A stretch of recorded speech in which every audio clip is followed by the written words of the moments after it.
예, 안녕하십니까. 민법교수 유병태입니다. 오늘도 정민 민사법 완전정복으로 보도록 하겠습니다. 오늘은 매도인의 담보 책임과 관련되어서 권리 일부가 타인에게 속하는 경우의 담보 책임에 대해서 살펴보시는데 법조문 보시죠. 572조에서 권리 일부가 타인에게 속하는 경우와 매도인의 담보 책임, 매매 목적이 된 권리 일부가 타인에게 속함으로 인하여 매도인이 그 권리를 취득하여 매수인에게 이전할 수 없는 때에는 매수인은 그 부분 비율로 대금 감액을 청구할 수 있다. 즉 매수인은 그 부분 비율로 대금 감액 청구할 수 있다. 즉 이때 이 매수인은 선악을 불문하고 대금 감액 청구할 수 있다는 겁니다. 이 경우에 잔존한 부분만이면 매수인이 이를 매수하지 아니하였을 때에는 선의의 매수인은 계약 전부를 해지할 수 있다. 즉 악의의 매수인이어도 대금 감액 청구권은 행사할 수 있지만 악의의 매수인은 이때 해제권은 없죠.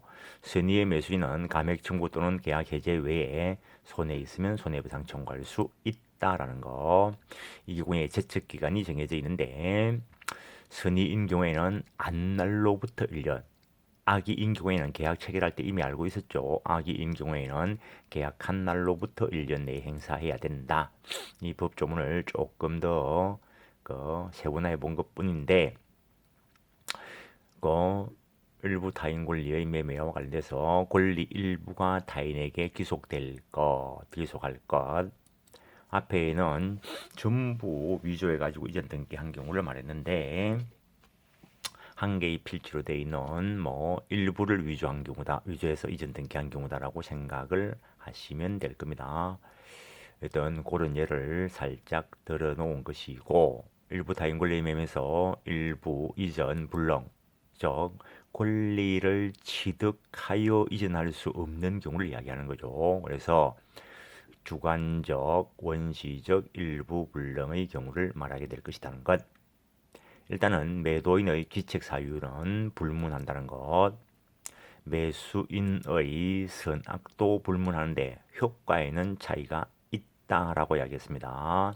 담보 책임의 내용으로서 대금 감액 청구권, 이 경우에는 선악을 불문하고 행사할 수 있다라고 했고, 해제권의 경우에는 선의의 매수인 1,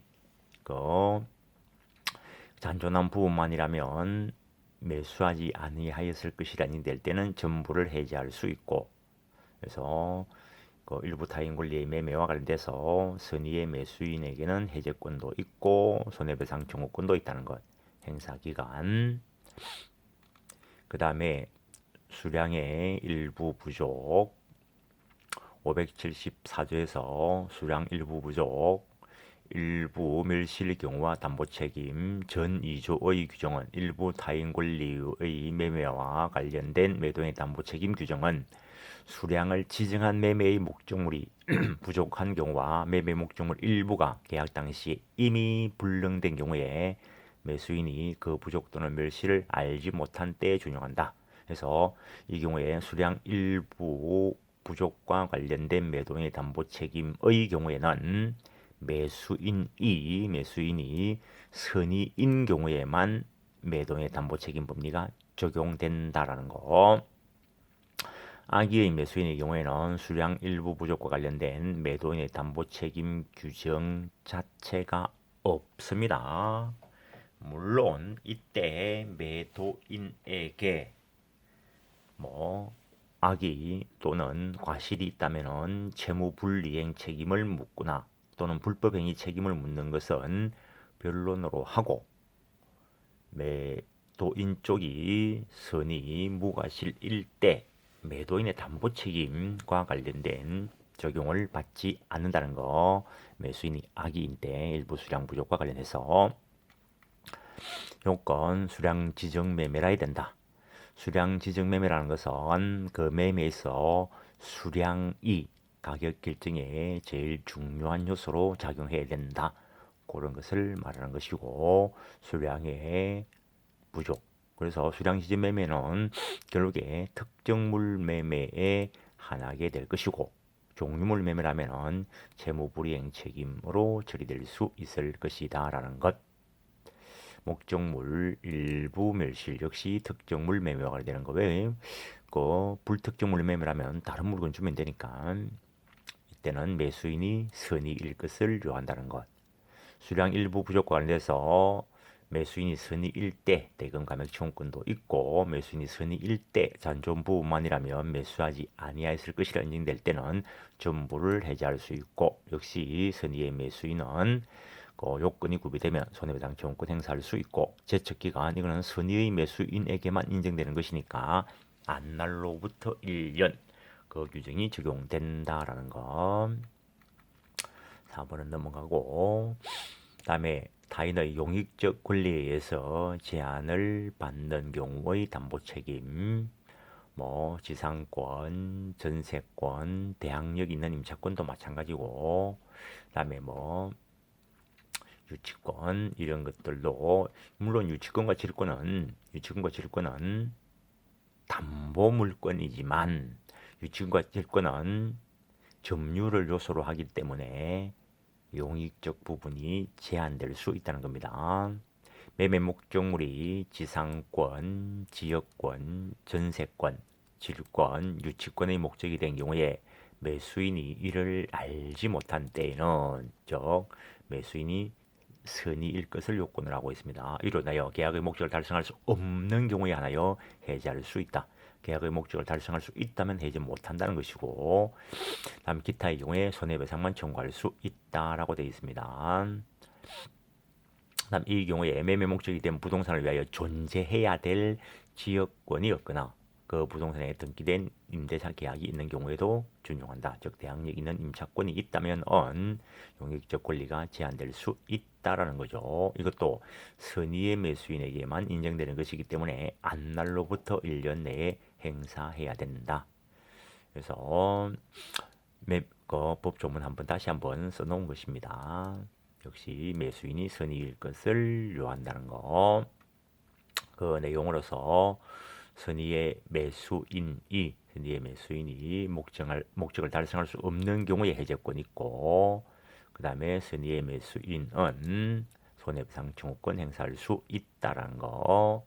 권리 행사 기간은 안날로부터 1년. 이 경우에 대금 감액 청구권은 없다라는 거.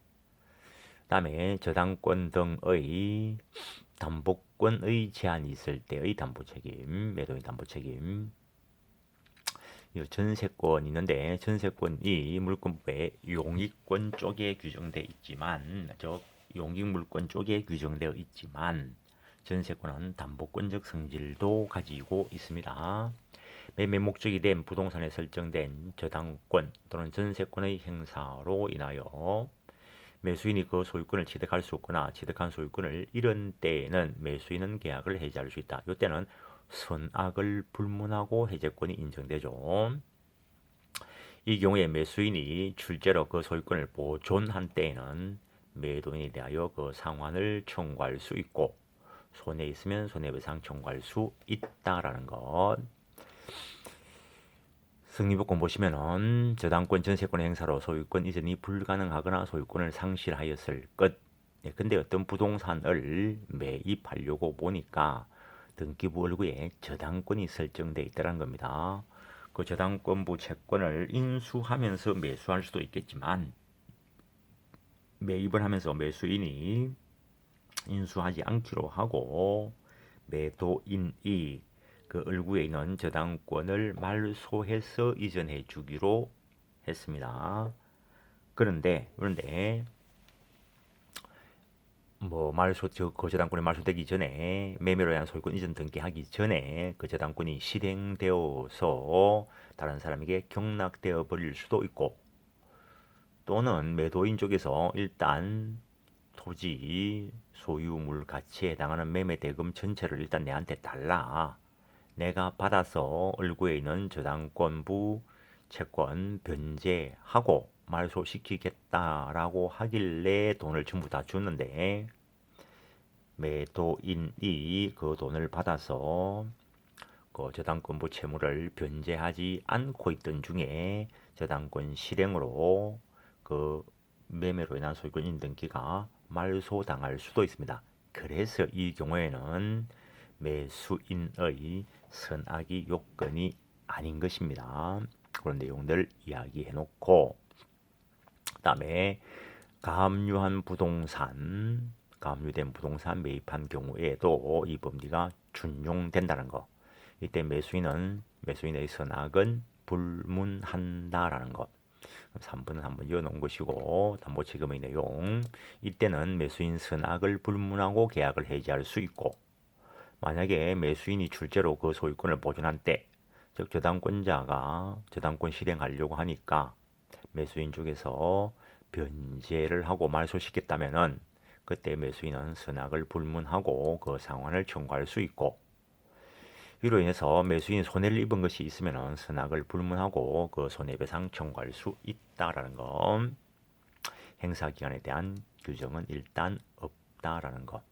그 정도 하시고, 이번에는 물건의 하자와 관련된 거. 앞에까지는 권리 하자와 관련돼서 전부 타인 권리의 매매, 일부 타인 권리의 매매, 그다음에 수량의 일부 부족, 그다음에 용익적 권리의 제한이 있는 경우, 그다음에 담보권의 제한이 있는 경우에 대해서 살펴봤고, 이제 물건 자체에 대해서 하자가 있는 경우 580조 매매 목적 물건에 하자가 있는 때에는 575조 제1항 규정을 준용한다. 그러나 매수인이 하자 있는 것을 알았거나 과실로 인하여 알지 못한 때에는 그러하지 않다. 물건의 하자와 관련된 담보 책임을 하자 담보 책임이다라고 이야기하는데, 이 경우에는 담보 책임을 묻기 위해서는 매수인이 선의임과 동시에 무과실이어야 한다는 것.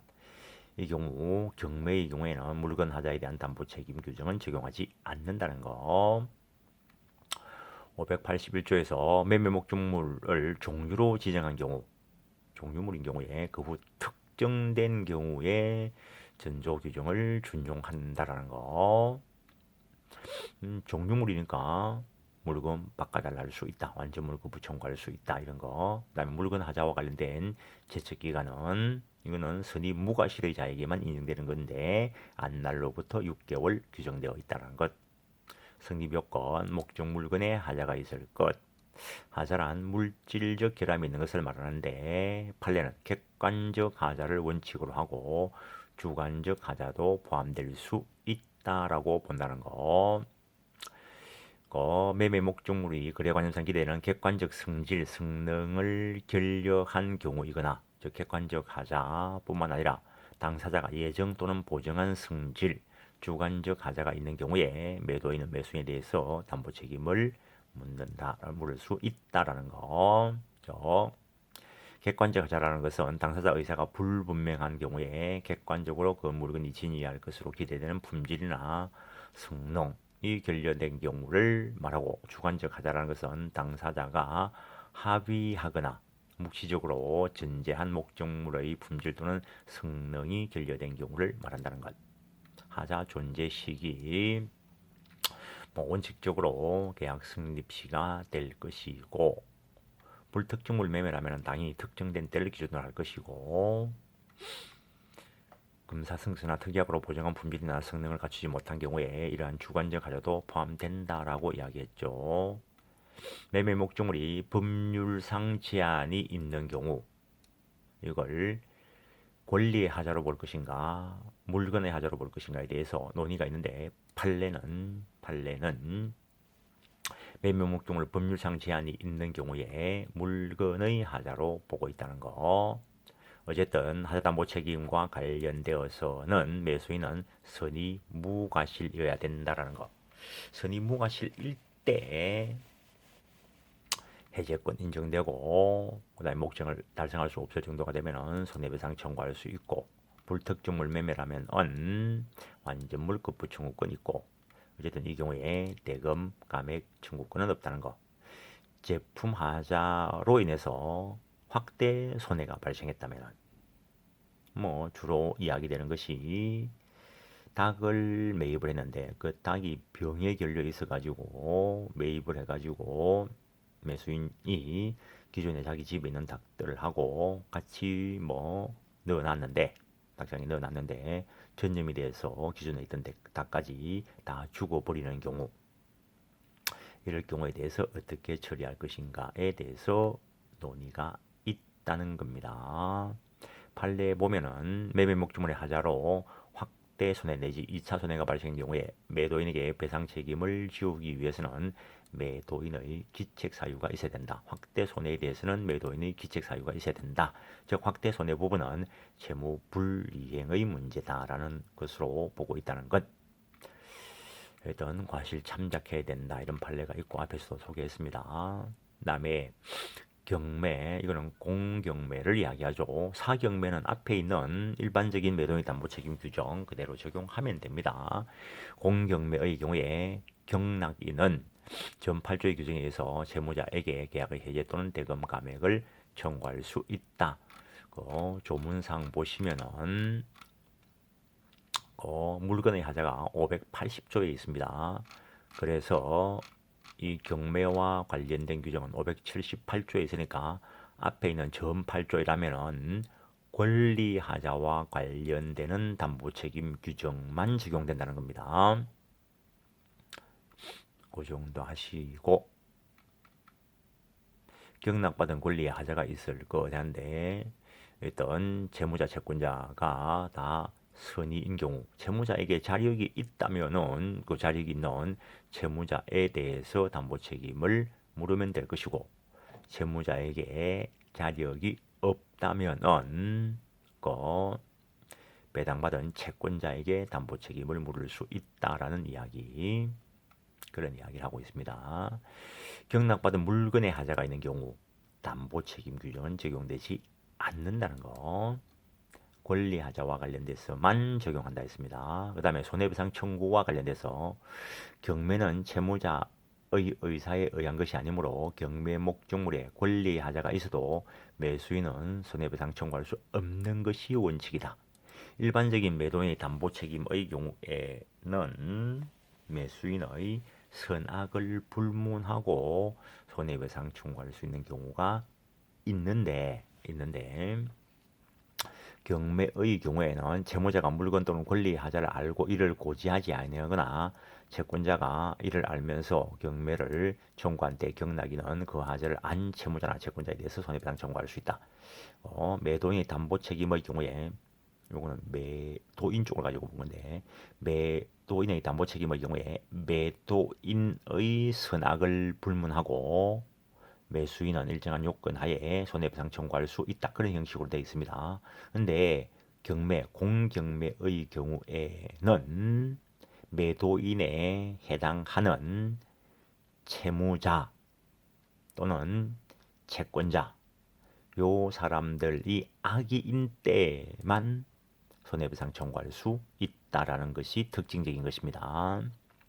제척기간 모두 1년 적용 대상이 된다라고 했고, 왜냐면은 준종하고 있으니까 승리자는 안날로부터 1년, 악의자는 계약 체결로부터 1년 그 관련되는 규정이 준용된다는 것. 매도인의 담보 책임이 적용되려고 하면은 매매 자체는 유효해야 됩니다. 그 매매에 해당하는 경매 자체가 무효라면은 담보 책임의 문제가 아니고 부당이득 반환 청구의 문제로 처리될 것이다라는 것. 그 다음에 채권 매매에서도 담보 책임에 관한 규정이 있긴 하다는 거. 채권, 즉 채권도 매매 대상은 된다는 겁니다. 채권의 매도인이 채무자의 자력을 담보한 때는 계약 당시의 자력을 담보한 것으로 추정한다. 변제기에 도달하지 아니한 채권의 매도인이 채무자의 자력을 담보한 때는 변제기의 자력을 담보한 것으로 추정한다라고 규정하고 있다는 것. 앞에 있는 매도인의 담보 책임과 관련되는 걸 전부 표로 한번 정리해 본 겁니다.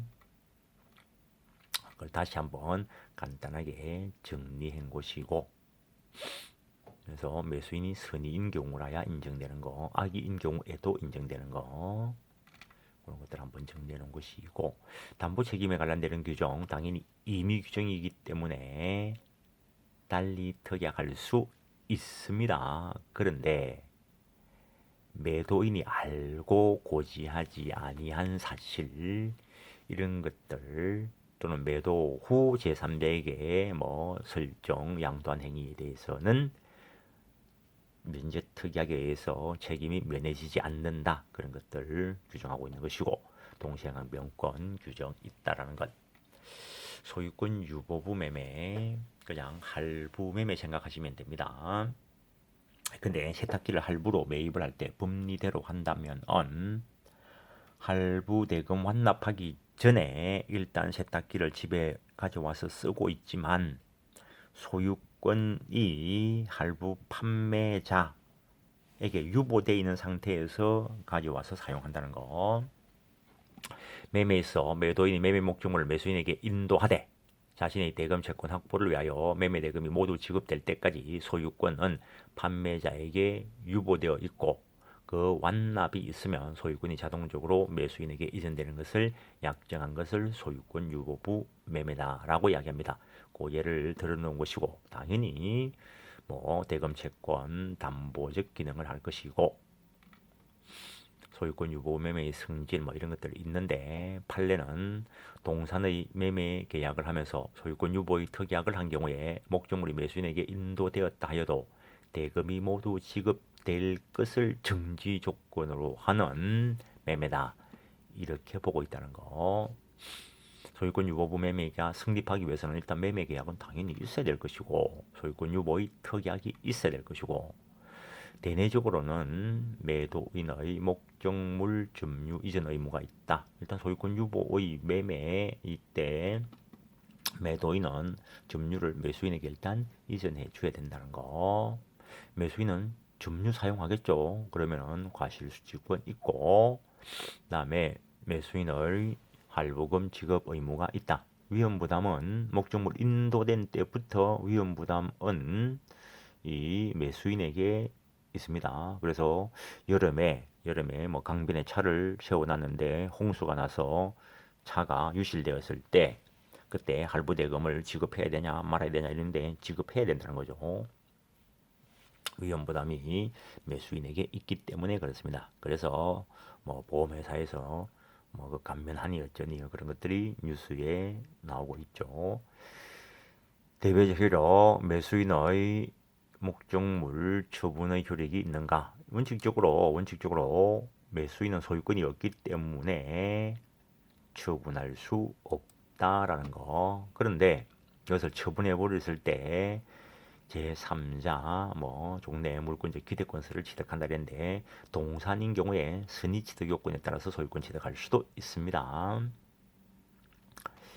그 정도 하시겠습니다. 그냥 교환은 그냥 조문만 한번 살펴보겠습니다. 596조 교환은 당사자 쌍방이 금전 이외의 재산권을 상호 이전할 것을 약정함으로써 효력이 생긴다.